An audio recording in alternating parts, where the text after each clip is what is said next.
Hello guys, this is Grumpy. Welcome back to another Feed the Beast tutorial. Today I'm going to be showing you Mystcraft. I don't want to waste your time, so let's get right to the point. Okay, what is Mystcraft? First of all, Mystcraft is a mod that lets you create alternate realities or alternate worlds, and you can travel back and forth through them through a system of portals and magic books. So let me go ahead and show you what you're going to need. First of all, you're going to need 3 items. You'll need this. It's called a book stand. It's very easy to craft. Here's the recipe. 2 sticks and a plank, and that's a place where you place your books. If you place your books on the ground, they got a chance of being destroyed, so you place them here and then they're safe. Next thing you'll need is a writing desk. That's what it looks like right there if you open it up, but the recipe for it's pretty simple too. It kind of looks like a desk. There's the desk. Here's your ink. Here's your quill. So it's an ink sac, a feather, and 5 planks. And finally, this is optional, but it's very, very nice. This right here is called, what's it called? Delink Modifier. That's used to modify some of your books. As you can see by the recipe, it's very expensive, so it's not something you're going to build right off, but it is very handy.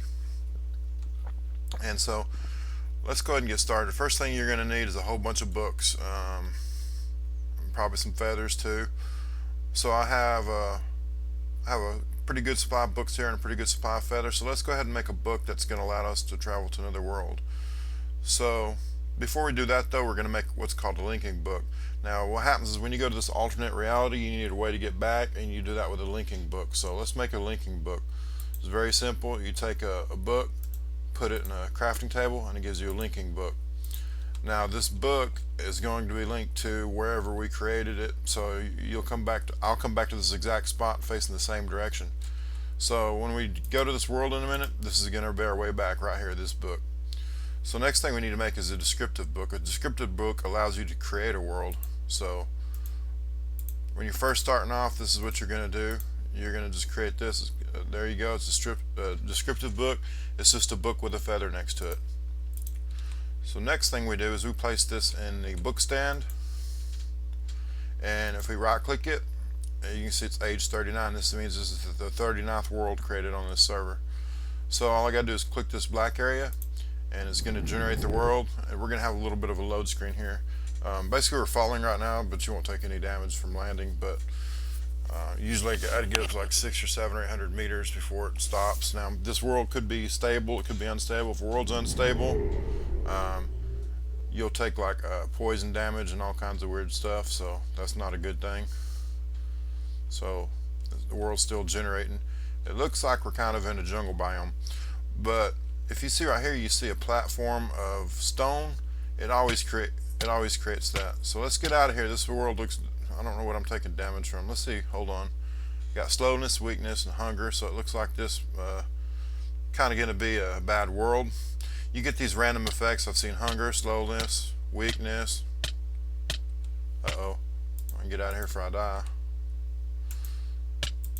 Now to get back, I do it pretty fast, because if I die, I don't want to die there.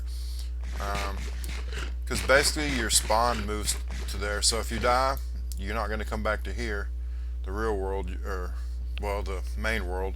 When you die, you'll go back to that world and you won't have any of your stuff. So when you first go to a world, if you start taking poison damage or darkness, there's all kinds of bad effects, you might just want to go ahead and leave. But that trip was useful. Let me show you why. What ended up happening is properties got wrote into this descriptive book. Now we're going to take this over to this is called the writing desk, and we have a notebook here in the top left corner. This thing's real easy to craft. You take 9 pieces of paper and just fill the crafting table up, and it'll make a notebook. It'll be empty, and you stick it in here, and then you take a descriptive book, put it here in the top right, and what that's going to do is any properties over here that you didn't have get written into your notebook. So it's kind of like a deal where you keep going to worlds over and over, getting new properties right in this book. And so what did we get in this world? Did we get anything new? Well, y'all won't know, but I will. Caves, no weather, eternal day, cave world, crystals, normal sky, standard lighting, single biome, and plains. So believe it or not, I actually had all those. Now here's one thing to note. I told you about making linking books. It's what you use to teleport back. That one I just used, it's no longer in my inventory. What happens is it falls to the ground in the other world exactly where I teleported, so I no longer have that book on me. Now this descriptive book here, if you put a descriptive book here, it'll show you all the properties, but let's go ahead and create a blank one, and I'll show you how to program a book. Basically, once you get a whole bunch of properties by just randomly going to a bunch of worlds, then you can put it in here and manually set what you want it to have. In other words, if you see right here, there's no properties because this book's never been used before. Now we can program it by one or two ways. One, we can just use the book in the book stand and go to that world and it'll randomly create some properties, or we can put it here inside the writing desk and we can manually program what we want in there. So let's go ahead and do that. Hopefully we'll get something good. Now all the biomes are listed on there's tabs right here. All the biomes are on the top tab, so I'm going to pick something nice. I want plains. Go to the second tab. Here you can pick tiny biomes, small biomes, single, medium, huge, and checkerboard. We'll just do let's do tiny biomes. We'll go to the third tab. Here you got standard lighting and dark. Now by the way, I have not found all of the linking or all the properties yet, so when I go to worlds I still get new stuff. So here we can change the color of the sky, black sunset, chromatic fog. So in other words, black sunset means the sky will turn black at sunset. Chromatic fog means the fog will change colors. Chromatic sunset, same thing. And so we just got normal sky. Let's do that. And we go down here to terrain features. Now this one's pretty cool. You got caves, crystals. Now you can pick any of these you want, but the more of them you pick, the more likely the world will be unstable. And so let's just pick I want to actually pick Glowstone Crystals. This is one of my favorites. It's kind of, honestly, it's kind of overpowered. This mod kind of breaks the game, but honestly I can say that about a bunch of the mods in Feed the Beast. In Tekkit you had to worry about equivalent exchange. Well, in this game they kind of break the game in other ways, but this is one way to break it. I like the idea of glowstone crystals, but these things are huge. There's like you can get 5 or 6 stacks of glowstone just on the ground 10 feet from wherever you're going to the world at. But anyway, let's create a flat world. Flat worlds are pretty good for quarries because you don't have to worry about leveling the land so much. And you got normal time, eternal dusk, eternal day. Let's do eternal day. That means the sun's always going to be set to noon, I believe. And let's make sure it went over here. And then we got slow weather, normal weather, we got no weather. Actually there's only 2 of them I would pick. I would pick no weather, or I would pick eternal storm. The eternal storm means it's always storming. Now the reason I would pick that one is I want to play around with lightning rods because it's going to generate a lot of electricity. But anyway, here's our book. And by the way, if you want to create a world with eternal storms and collect lightning rods, you might be wondering how to get it back into this world. It's through a block called an interdimensional storage unit. It's basically like a MFSU on steroids. It stores like a billion EU. But the thing is, it works kind of like an ender chest. So if you place 2 of them down, they share, and you open either one of them, or they're sharing the same electric grid. I don't know how to explain that. But let's say here's one interdimensional storage device, and here's another. If I fill this one up, this one's going to be filling up, because actually in the real in the actual world they're the same storage device, and each player gets their own. But I'm getting sidetracked. I may probably do a tutorial on that pretty soon, all the storage devices for Greg's Tech. But anyway, we've created this world. I've showed you how to just create a book.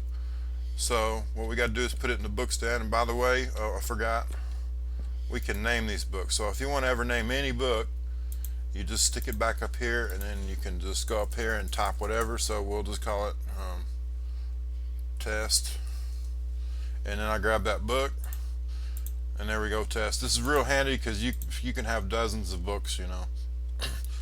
But anyway, to pick up one of these books off of here, you hold down the shift key and right click. Now it's kind of weird, as you can see the book kind of disappeared on me. If I want to get the book back, I right click here, and then you can see it magically reappeared. So it's a bug. This stuff's kind of buggy, so what are you gonna do? It's in beta right now, so, or Feed the Beast is. So for all I know, they fixed the bug in a newer version. But anyway, there's our test world. Let's go into it.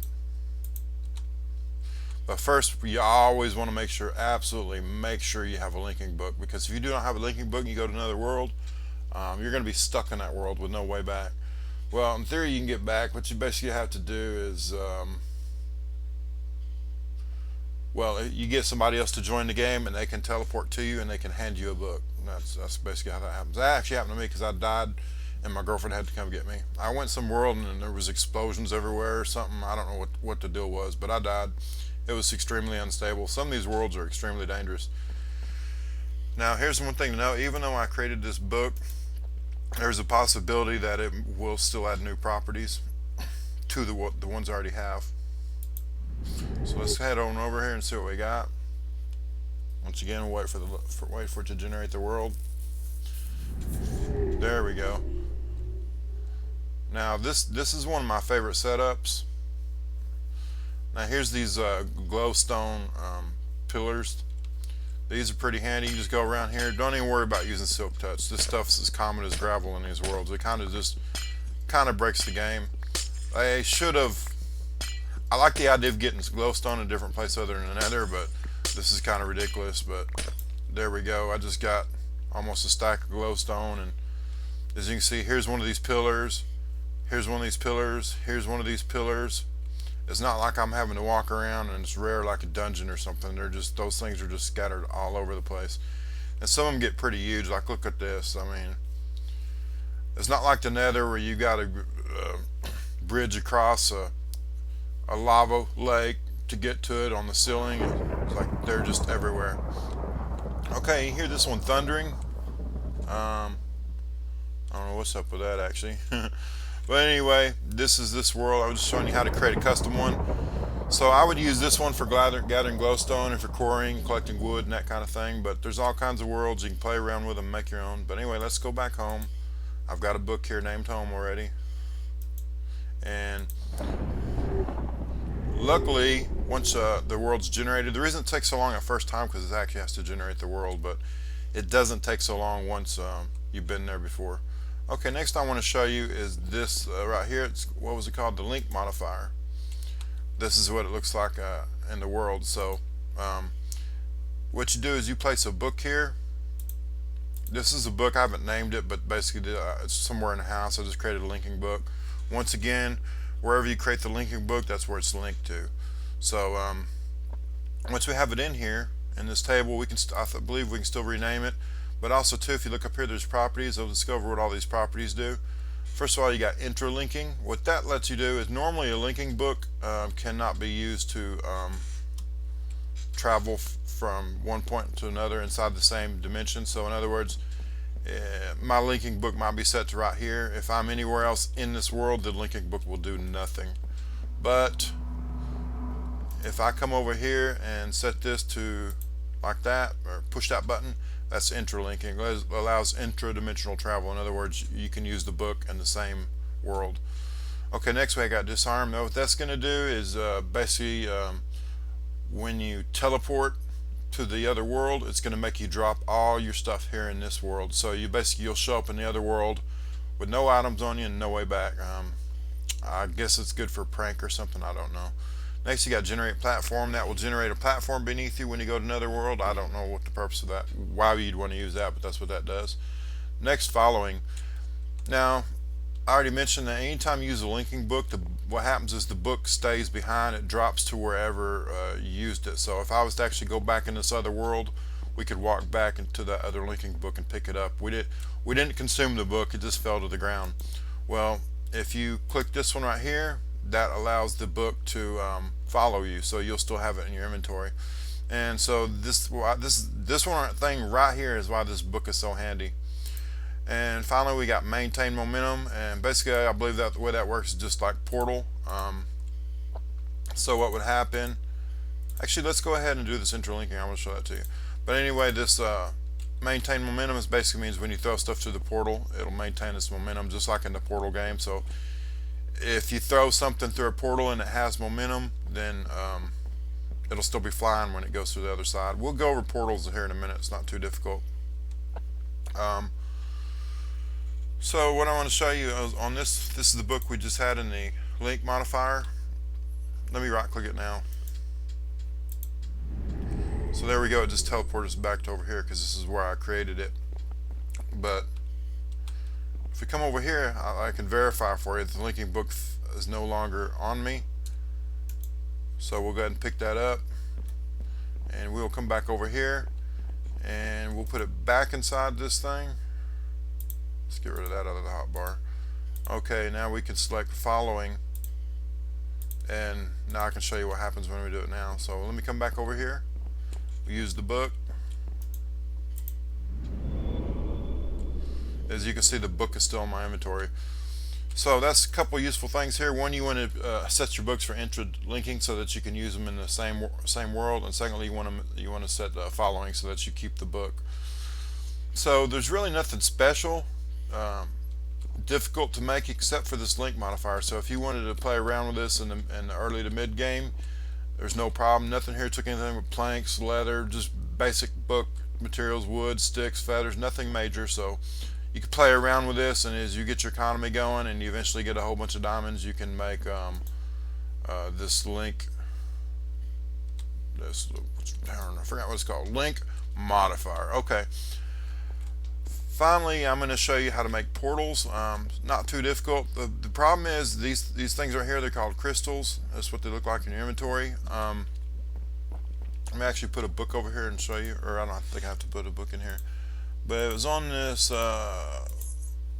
tab right here. You see where it says crystals. Well, I just showed you that world where there was like glowstone pillars. Well, if you set this crystals, if you use this crystals one, it'll create same thing but with crystals instead of glowstone. So what you have to do is you have to randomly travel around worlds. I showed you, remember at the start of the video, I showed you just create a book and use it, create a book and use it, a blank book, and eventually you'll get this crystal setting, and then once you get it one time you can use it in any world. But that's how you get this stuff. So you won't be able to make portals until you find a crystal world. Okay, so let me show you how to use this now. Basically this works just like a portal for the nether. Well, not necessarily, because if you step in a nether portal you got to stand there for a few seconds. This, it's automatic, you just walk through it and you're instantly going the other inside. But this right here, this portal is not activated right now. We can set it to any book's destination. Now we do it with this thing right here. It's called a book receptacle. Let me see, I got one over here. I can show you what they look like. There we go, called the book receptacle. And so you craft one of those. Basically the way you craft one of those is just like this. You take the crystal and put it in like you're going to make a chest, but it'll make a book receptacle. And then all you got to do is stick your book in there. Let me see, where's that book we just made? I think I don't know what I did with it. Oh, duh, it's on the writing table, or it's here on the book stand. And once again, click the writing desk so that the book shows back up. I don't know if that's a bug or I'm just doing something wrong, but probably a bug. But anyway, we can take this book and right click it there, created a portal, so we can walk to the portal to go back to this world. So instead of, it's the same thing as using the book stand. You put the book on the book stand, you right click it and hit the black thing to go through, but with this one it's just an actual portal that you can walk through, and you could send mine carts through there too. So people have been doing that. If you look around, you'll see a lot of videos of how to do that and stuff. But anyway, there's a portal. So you may want to create a big room in your house with a whole bunch of portals. Maybe put a sign telling you where each portal takes you to and all that kind of happy stuff. But let me make sure I've covered everything. Well, I've covered everything, so let me just see if I can give you a couple good tips. A couple good properties you want to get, which I don't have right now. Well, I have some of them. Let's see. You'll definitely want to get crystals. That's so you can make the portals. The glowstone crystals are really nice. It's a little game breaking, but basically keeps you from ever having to go to the nether again. The reason I was going to the nether, I'd have to go for an hour or two every day, is to get glowstone to make solar panels. But with this, you just walk by glowstone. There's no reason to harvest it. But yeah, there you can see the glowstone we've got. About 8. Well, this right here came from the nether, these glowstone, but all the dust, 80% of it came within like a 30-minute period. just go into an alternate reality. Okay guys, that's about it for Mystcraft. I hope I answered all your questions. If you have any other questions, feel free to leave the question in the comments below the video. Or if you know I made a mistake or left something out, please let me know too, because I can always add an annotation to this video letting you say, hey, I misspoke here, that's not the way it works. But anyway, I appreciate you guys liking and favoriting my videos and sharing them, all that kind of stuff too. When you do all that, it helps that video grow, and when the video grows, I know to make more videos of that type. So right now, Feed the Beast is being really good to me, so I'll keep making these videos. But anyway, I appreciate all you guys watching, and we'll see you next time.